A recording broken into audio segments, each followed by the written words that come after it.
সারাদিন একলা ঘুরলাম, আমি গপ করবো দেখে আমার দাম দিল না। তোরা সবাই তো আজকে সময় মতো আয় বসস। আমরা সবসময় আগে এই আমনেরই খুঁজতাই না। আমার যে কামটা এটা তো তোরা জানোস। ওই শুন, অনেক বছর আগের কথা।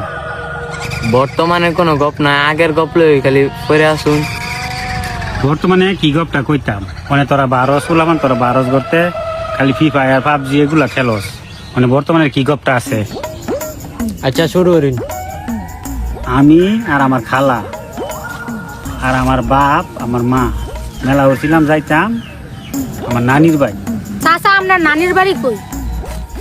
আমার নানির বাড়ি জোয়ান ছায়া আওয়ারও। কেন অনেক ধান হয়, 100, 150, 200, 250, 300 মন ধান হয়। আপনার নানির বাড়ি তো অনেক বড় লোক।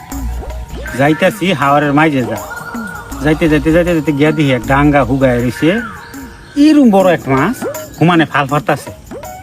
লাগ মাছ আছেন রে, বিরাট বড় লাগ মাছ আছেন। এই লাগ মাছ ধরতে গিয়া আমার যে কি অসুবিধা হয়েছিল, অসুবিধা কথাটা কইতাছি রা। লাগা মাছ কেমন বড় থাকে? এই আমলে লাগ মাছ এম বড় বড়ই আছেন, বুঝছস? বড় বড়ই লাগ মাছ আছেন এই আমলে। আমরা লাগা মাছ খাই না, আপনি ডাঙ্গার মধ্যে নামছিলেন কেউ লাগা মাছ ধরতেন? লাগ মাছ তখন লাগি ধরছিলাম, লাগ মাছ ধরছিলাম আমার নানির লাগে। আমার নানি খুব পছন্দ করে লাগ মাছ।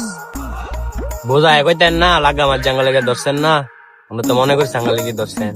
তখন আমার ব্যাগ খুলা কোন লাগবো, এতদিন এই নিয়েও তোরা বুঝস না।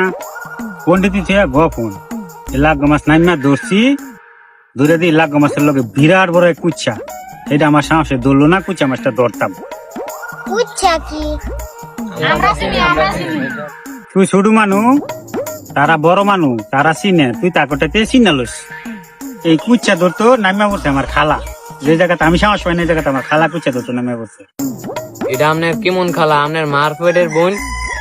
মার ফেটের আবার বোন কেমনে রে? এটা মার বোন, মার আপন বোন। এটাই কইলাম হইলে আপনার মার বোনের যদি সাহস দেয়, আপনার সাহস থাকতো না রে। আমি শুরুবেলাতে একটু ডরাই রে, একটু